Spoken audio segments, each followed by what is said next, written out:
Salut! Aujourd'hui, je vais vous emmener en expédition au cœur de la citadelle de Kowloon, un lieu mythique qui a marqué littéralement la ville de Hong Kong. Un lieu sans aucun gouvernement, avec ses propres règles et surtout un lieu avec 50 000 habitants livrés à eux-mêmes. Comment pourrait-on expliquer l'existence d'un tel lieu? Qu'est-ce qui se passe vraiment là-bas, à l'intérieur? Pour rentrer dans cette citadelle, je ne serai pas seul. Je serai accompagné par Charlie Danger de la chaîne Les Revues du Monde qui marraine ce 7e épisode. Bonjour, je suis super heureuse d'être aux côtés de Fabien pour vous raconter les mystères de la citadelle de Kowloon, qu'on appelle également la Cité des Ténèbres. On va vous raconter cette histoire comme si vous y étiez. Bienvenue dans Cabinet Curious.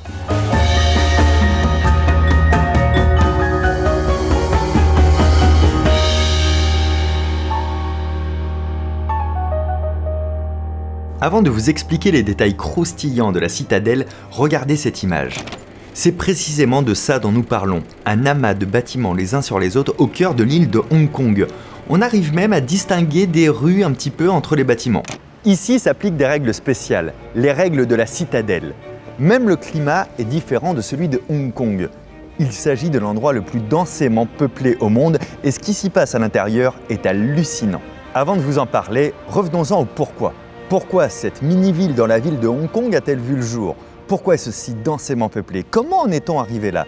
C'est Charlie qui a la réponse à ces questions. Il faut savoir qu'à l'origine, avant d'être cet ensemble d'immeubles, il y avait juste un petit fort qui avait été construit pour abriter les soldats chinois qui contrôlaient le commerce du sel. Cet endroit n'était donc pas du tout destiné à devenir une petite ville. Nous sommes en 1839. Une guerre éclate entre l'Empire Qing en Chine et le Royaume-Uni lorsque les Chinois interdisent l'importation et l'usage de l'opium.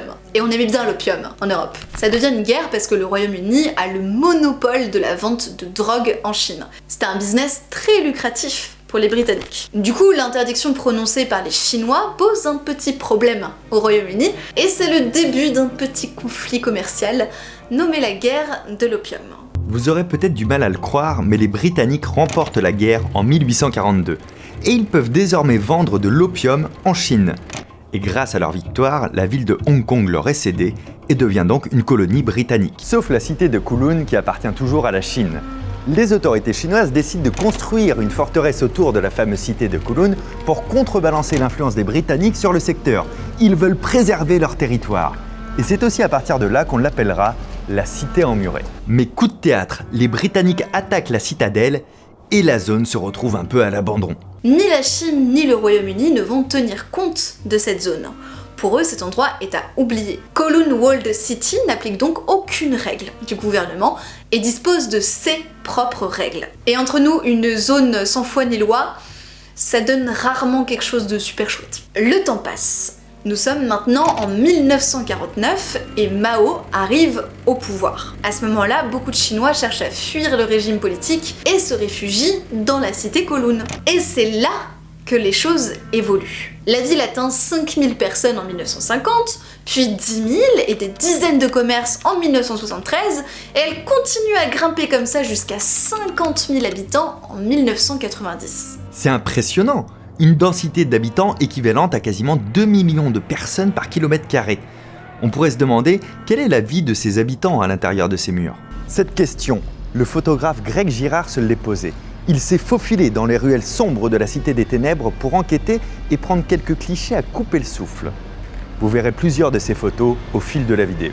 Petite parenthèse, il est également auteur du livre City of Darkness Revisited, écrit avec Yann Lambotte, un autre photographe. Je vous mets le lien en description si ça vous intéresse. Avec l'afflux de réfugiés chinois, Kowloon Walled City entre dans une pénurie de logements. Et si la cité ne peut pas s'étendre à l'horizontale, elle le fera à la verticale. Des immeubles de grande hauteur se construisent jusqu'à 14 étages.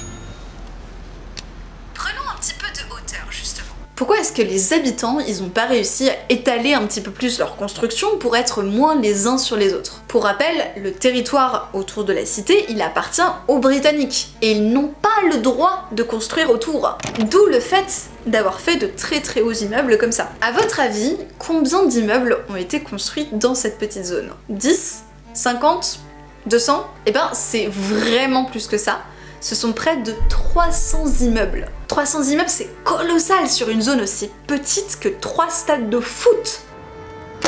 Moins de 2 fois la taille du Stade de France. Et ce qui est étonnant, c'est qu'une sorte de hiérarchie se met en place dans cette enclave, où les plus pauvres vivent en bas et où les plus riches ont la chance de vivre en haut, captant ainsi la lumière naturelle, forcément quasi inexistante ailleurs dans la cité. Les toits restent tout de même des endroits communautaires, où la population se retrouve pour partager des moments conviviaux, comme faire jouer les enfants, ou encore faire la lessive. Évidemment, ça n'est pas paradisiaque. Mais au moins, on voit le ciel. On voit aussi que tout n'est pas vraiment noir dans cette cité des ténèbres. Et c'est ce qu'a également constaté Girard, qui explique que la ville a une culture de village et qu'une certaine solidarité y est présente. Mais redescendons d'un étage. En bas, la zone est tellement dense, les rues sont si étroites et les immeubles si hauts que la lumière n'entre pas. Les rues, pour la plupart, ne font même pas 2 mètres de large. Imaginez-vous juste un petit peu être plongé dans une nuit continue. D'ailleurs, selon le photographe Girard, c'est comme si la ville disposait de son propre microclimat, puisqu'en raison des tuyaux, des fils et des gouttières ouvertes, l'atmosphère y est très chaud et très humide. Pour la petite anecdote, pendant son expédition, Girard rencontre le facteur de la ville qui porte un chapeau pour se protéger tant il y a des gouttes qui tombent du plafond sur son visage. Niveau confort, c'est pas le top, mais il y a quand même de l'électricité et de l'eau dans la cité. Enfin, presque tout le temps. Pas tout le temps parce que la cité a détourné l'eau et l'électricité de Hong Kong. Donc c'est assez compliqué au quotidien. Par la suite, les autorités installent tout de même quelques fontaines à eau, mais seulement 8 pour des milliers d'habitants et leurs usines. Économiquement parlant, la cité de Kowloon est considérée comme une économie parallèle à Hong Kong, puisque des commerces et des restaurants poussent à chaque coin de rue. Une aubaine pour beaucoup d'entrepreneurs, puisque les loyers y sont moins élevés. Mais pas que, puisque c'est une zone de non-droit, c'est aussi une zone de non-loi. Pas besoin d'y respecter le code du travail, par exemple, ce qui permet à beaucoup d'entrepreneurs d'y faire produire des biens à moindre coût. C'est tout aussi avantageux pour les médecins et les dentistes qui peuvent exercer sans disposer de diplôme ou d'une quelconque licence. Et je ne vous parle même pas du risque d'infection. Kowloon, c'est aussi la cité du crime, de la prostitution et du trafic de drogue. Bah oui, c'est l'endroit parfait pour les criminels qui veulent se cacher et éviter les poursuites. Et d'ailleurs, si la ville n'est pas gouvernée, elle est tout de même contrôlée par les triades, des sociétés secrètes chinoises. En bref, on comprend bien que si autant de personnes ont décidé de poser leurs bagages dans la cité emmurée, c'est pour l'absence de réglementation et pour éviter la faillite, l'expulsion et la pauvreté. Même si, paradoxalement, les conditions de vie y sont assez terribles. Pour l'anecdote, il y a des carcasses d'animaux dans les rues, donc je vous laisse imaginer le niveau de propreté. Les odeurs nauséabondes et le risque évident de maladie. Mais alors du coup, comment est-ce que ça se termine cette histoire, Fabien ? Pas si mal, même si cette fin est loin d'être parfaite.